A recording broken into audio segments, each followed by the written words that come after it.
Automne 1864. Les États-Unis sont en pleine guerre de sécession. L'armée du Sud, que le Nord croyait en déroute, lance une formidable contre-attaque surprise à Cedar Creek, en Virginie. Une bataille qui aurait pu changer le cours de l'histoire des États-Unis. Aujourd'hui, sa reconstitution scelle la réconciliation nationale.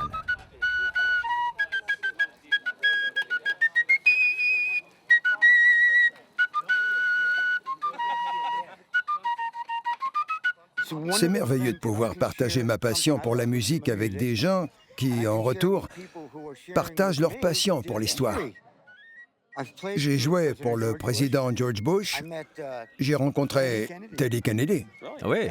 Oui, John Kerry, Bill Clinton.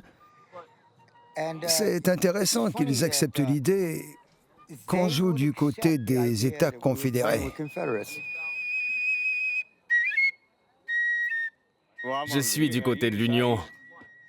C'est vrai, nous sommes ennemis. Je le déteste. Ennemis au combat, sinon de grands amis.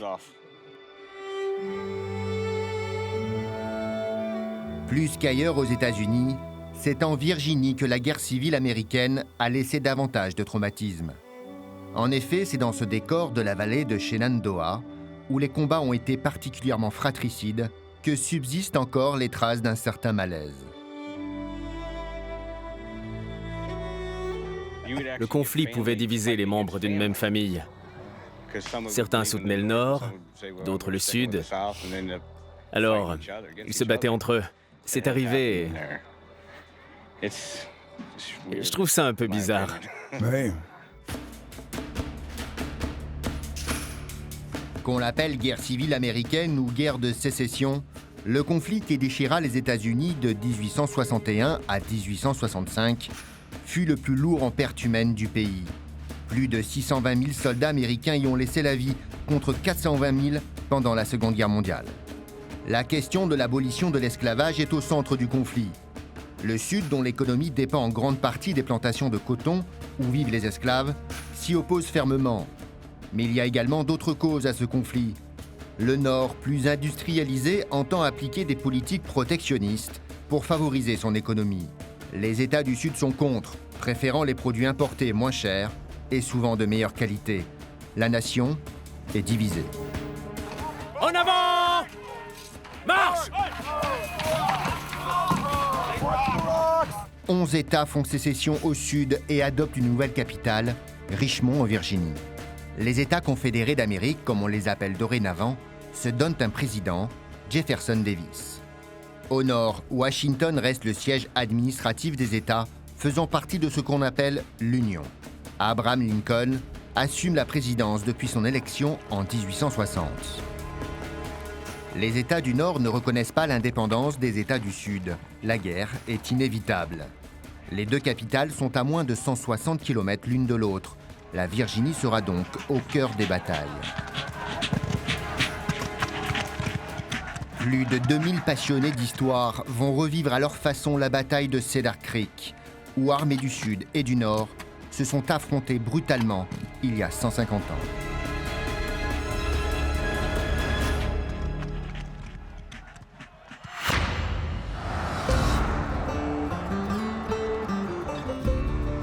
La ville de Middletown sort de sa torpeur automnale. Cette petite localité de moins de 1500 habitants s'apprête à vivre une fois de plus l'événement le plus important de toute l'année, la commémoration d'une bataille qui, pour certains historiens, aurait pu changer le cours de la guerre civile américaine.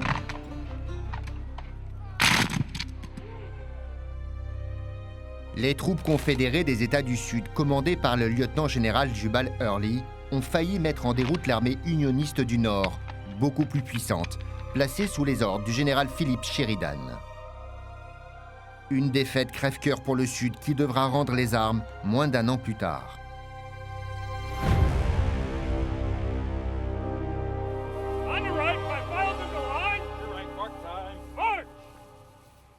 On représente le 13e régiment d'infanterie volontaire de Virginie-Occidentale. Ce régiment a foulé ce champ de bataille en 1862.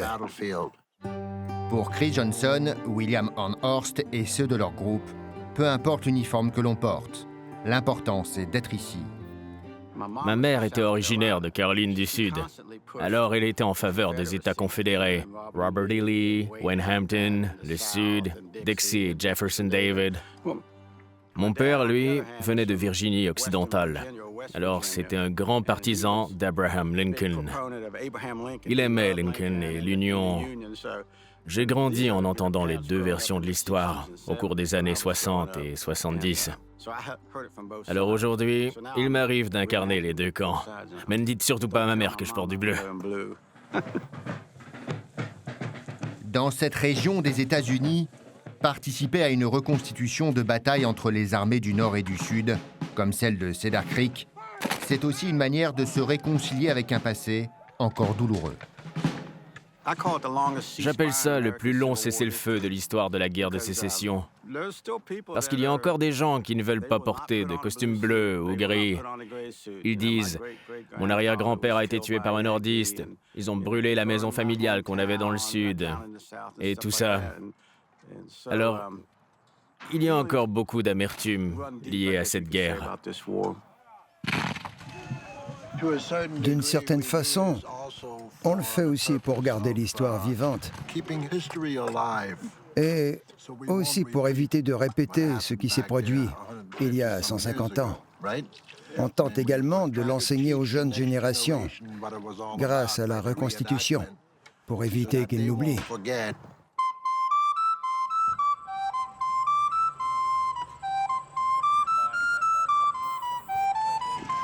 Ici, on a les tentes des sudistes. Il y a environ 1000 reconstituteurs du côté des États confédérés et 1000 du côté de l'Union. Ils ont installé ces tentes et ils ont fait du bon travail.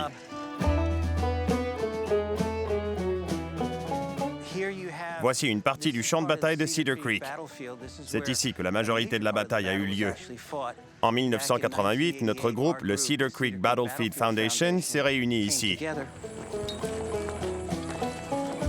Qu'ils soient originaires des États du Nord ou du Sud, les participants de cette reconstitution considèrent que c'est l'une des plus importantes dans l'histoire de leur pays, puisqu'elle se déroule sur les lieux mêmes où les combats ont réellement eu lieu.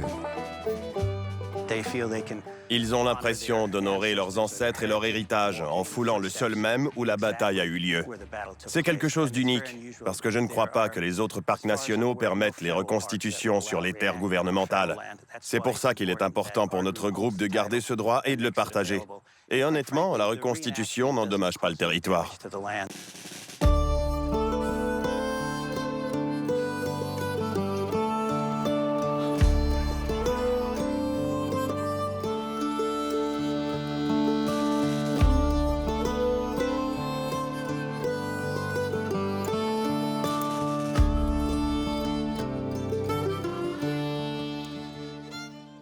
Dans la vie, je travaille dans un hôpital vétérinaire équin.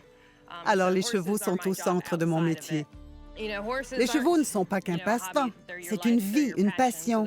Ils ont tendance à envahir toutes les sphères de notre vie.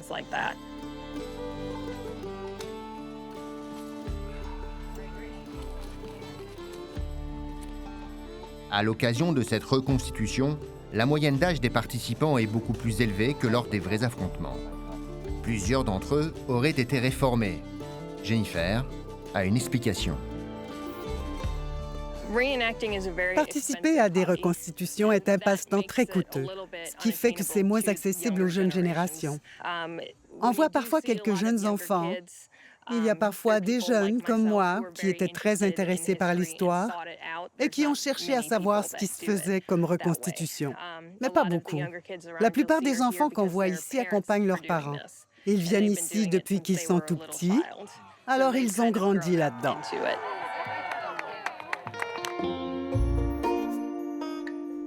Certains participants ont tout bonnement changé de rôle avec l'âge. Samuel Washburn a décidé de mettre à profit son talent professionnel. J'ai commencé en 1993. J'ai fait partie de l'artillerie d'abord, puis j'ai joint l'infanterie. Maintenant que je suis un peu plus âgé, c'est plus approprié pour moi de faire autre chose. Alors je mets à profit ma formation en géographie et le fait que je crée des cartes depuis l'âge de 7 ans. À l'époque de la guerre de sécession, les cartographes étaient très exposés. On leur tirait dessus pendant qu'ils travaillaient sur leurs cartes. C'était la guerre. Quand l'ennemi voyait des cartographes fédéraux sur le terrain, il tirait dessus. C'était un travail très dangereux. Ils étaient considérés comme des espions.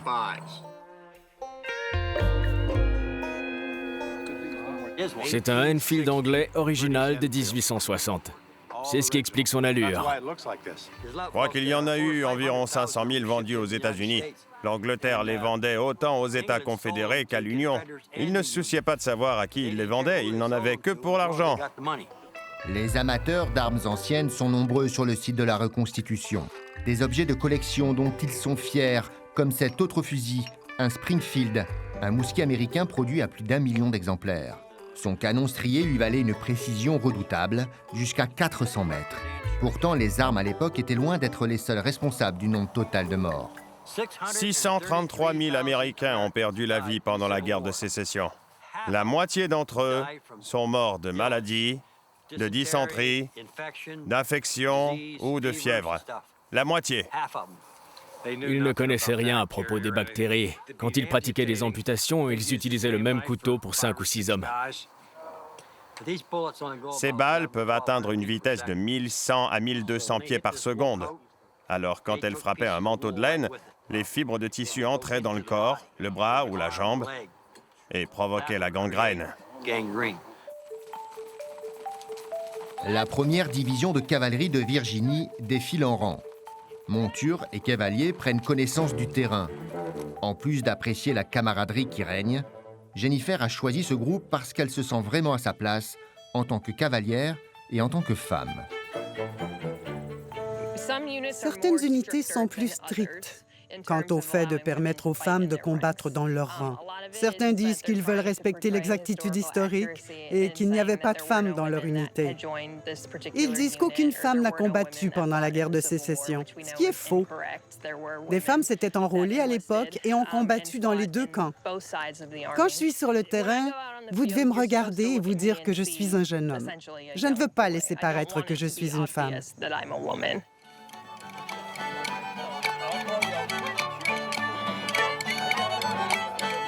Aujourd'hui, tout doit être le plus authentique possible dans la vallée de Shenandoah. Des costumes jusqu'à la simple musique. Jeunes et plus âgés vont écourter leur nuit sur des airs restés populaires. La veille de la reconstitution de la bataille de Cedar Creek, comme à chaque rendez-vous semblable, l'ambiance est à la fête.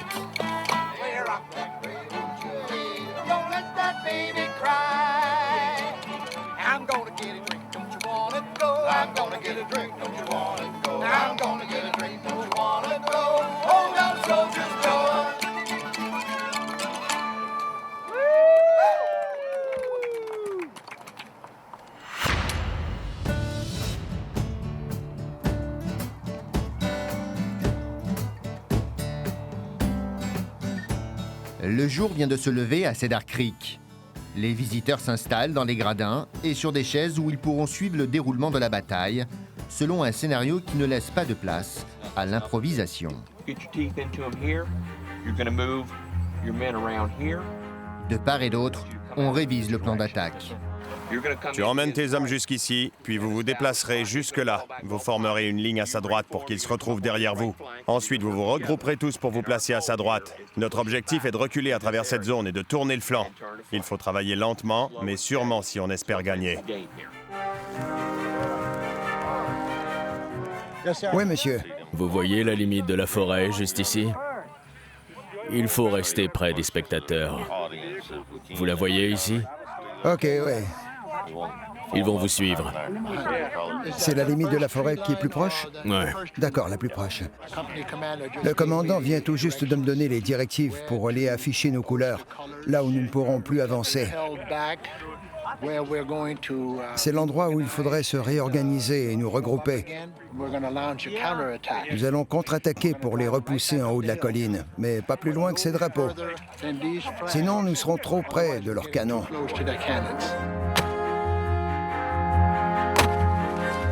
La reconstitution durera un peu plus d'1 heure. Jennifer et ses cavaliers gagnent leur position. Sur le terrain, on s'assure que chacun comprenne bien ce qu'il a à faire et à qui il doit obéir. Souvenez-vous, quand vous êtes blessé et que vous tombez, assurez-vous que votre fusil n'est pas chargé. Si vous avez des problèmes avec votre arme, je suis derrière vous. Le scénario commence habituellement avec la cavalerie. Ensuite, on se sépare et c'est à ce moment que l'infanterie débarque. Il commence généralement avec la cavalerie pour que la foule comprenne le scénario, puis le combat prend de plus en plus d'ampleur.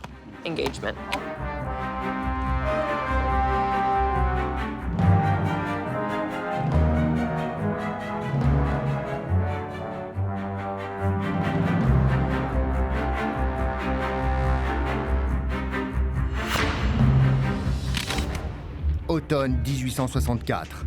Après 3 années de guerre, les forces confédérées de l'armée de Virginie sont en déroute. Dans leur sillon, les Yankees vont appliquer la politique de la terre brûlée. Fermes, bâtiments, champs de la vallée de Shenandoah sont mis à feu et à sang. L'Union essayait de repousser l'armée sudiste hors de la vallée de Shenandoah parce qu'elle formait une zone vulnérable. Ensuite, Sherman a suivi et a marché jusqu'à Atlanta. À dos de cheval, les hommes de Sheridan se déplaçaient beaucoup plus vite. Ils avaient pour objectif de détruire tout ce qu'ils pouvaient sur leur passage. Ils ont fait beaucoup de dommages dans la vallée.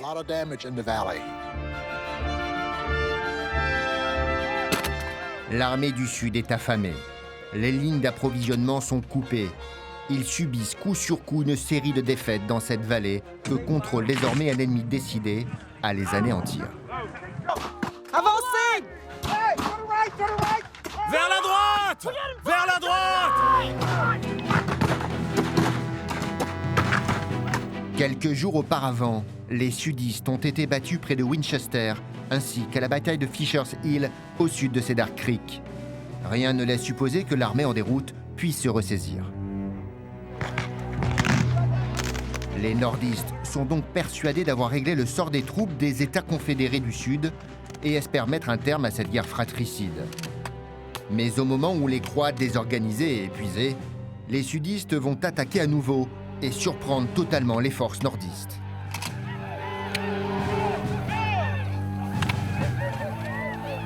Au petit matin, le 19 octobre 1864, les sudistes vont profiter de l'effet de surprise pour mener une offensive qui prend de court l'armée yankee. Early a disposé ses hommes en 3 groupes le long de la rivière Cedar Creek. À la faveur de la brume matinale, une première colonne va fondre par le sud sur le campement du 8e corps d'armée nordiste. La surprise est totale. La plupart des soldats dorment et sont faits prisonniers. Les 2 autres colonnes sudistes se lancent à leur tour dans la bataille. Les assaillants se regroupent et dévalent sur les 2 autres campements. Les hommes du 19e et 6e corps d'armée sont pris en étau. Les nordistes sont désorganisés et battent en retraite. L'armée sudiste avait été repoussée en dehors de la vallée, ce qui était un début pour l'armée de l'Union. Mais les sudistes connaissaient la position exacte de l'ennemi et avaient reçu un ordre. Les soldats de l'Union étaient environ 32 000 et ne se doutaient pas qu'ils allaient se réveiller face aux sudistes ce matin-là, à 5 heures du matin. À l'endroit où on se trouve présentement, il y a eu des combats sauvages en corps à corps pendant environ 2 heures. À ce moment-là, les hommes de l'Union tentaient simplement de survivre et de repousser l'ennemi. Le reste de l'armée a battu en retraite et tenté de se regrouper environ 5000 plus loin. Ici même, à l'endroit où étaient les reconstitutions aujourd'hui, on a pu voir toute la rivalité entre les 2 armées. Le général Sheridan, loin de se douter que les sudistes préparaient une attaque, avait quitté le camp la veille. À Cedar Creek, en l'absence de leur chef, les troupes de l'Union sont désorganisées. Pendant ce temps, l'officier Sheridan se trouvait à Winchester et il a entendu les coups de fusil. Il est immédiatement monté sur sa monture en se disant qu'il se passait quelque chose avec son armée. Général Sheridan! Il est revenu vers les campements de ses soldats qui se trouvaient sur ces plaines et il a rallié ses hommes. L'armée de l'Union s'est regroupée au nord du village et elle a contre-attaqué.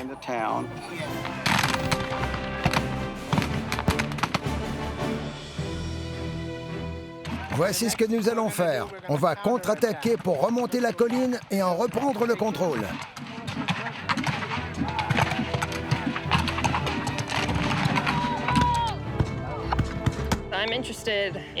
Ce qui m'intéresse dans la guerre de sécession, c'est d'en faire l'expérience personnelle. Il est impossible de retourner dans le passé pour la revivre réellement, mais on peut s'en rapprocher le plus possible en participant à des reconstitutions et en revivant l'histoire.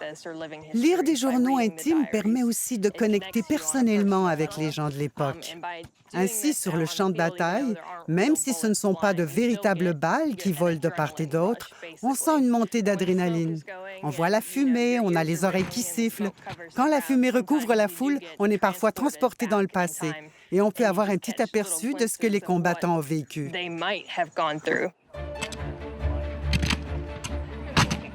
Les hommes du major général Sheridan se sont ressaisis et reprennent leur position qu'ils avaient abandonnée.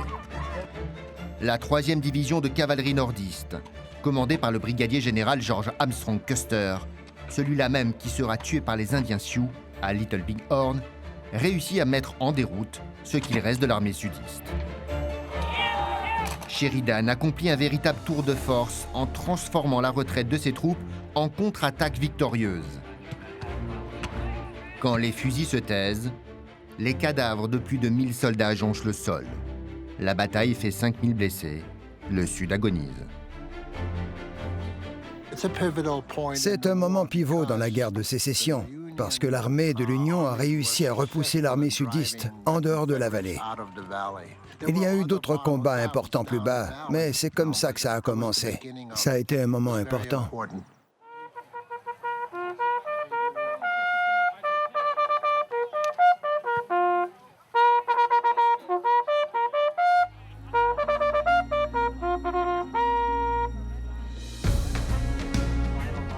Après avoir subi ce revers, l'armée sudiste n'est plus que le fantôme de ce qu'elle était. Au printemps suivant, ce qu'il reste des troupes du lieutenant-général Early va subir une dernière défaite contre l'armée de Sheridan lors de la bataille de Waynesboro. C'en est fini. La vallée de Shenandoah va retrouver définitivement son calme dans un paysage totalement ravagé par la guerre. Des hommes se sont battus et sont morts ici même.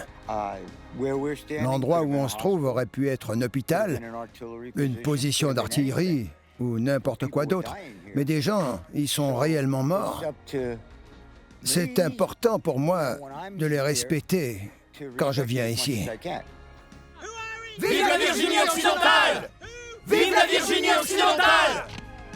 Les Américains portent en eux la cicatrice de cette guerre qui a divisé leur pays pendant ces années troubles. La réconciliation fut longue à venir. Encore de nos jours, la fracture entre le Nord et le Sud oppose des visions différentes sur le rôle et la conduite de l'État. Mais on est bien loin des querelles d'antan qui ont fait basculer le peuple américain dans l'horreur. Les canons se sont tus depuis fort longtemps. Vainqueurs et vaincus partagent dorénavant la légende d'un seul peuple, d'une seule nation. 150 ans après les événements, je crois qu'on peut regarder en arrière et voir tout le côté tragique d'un Américain qui se bat avec un autre Américain pour quelque chose qui n'aurait pas eu lieu d'être au départ. Je crois que beaucoup de gens ont eu cette impression profonde. Il faut en retirer une leçon et s'assurer de ne pas répéter ça dans le futur. C'est ce qu'il faut que les gens retiennent de ces pertes et de cette tragédie. L'écrivain anglais Arthur Conan Doyle a dit que c'était l'une des guerres les plus tragiques qu'il ait vues, lors de laquelle des gens de même famille se sont entretués pour quelque chose qui n'aurait pas pu perdurer de toute façon.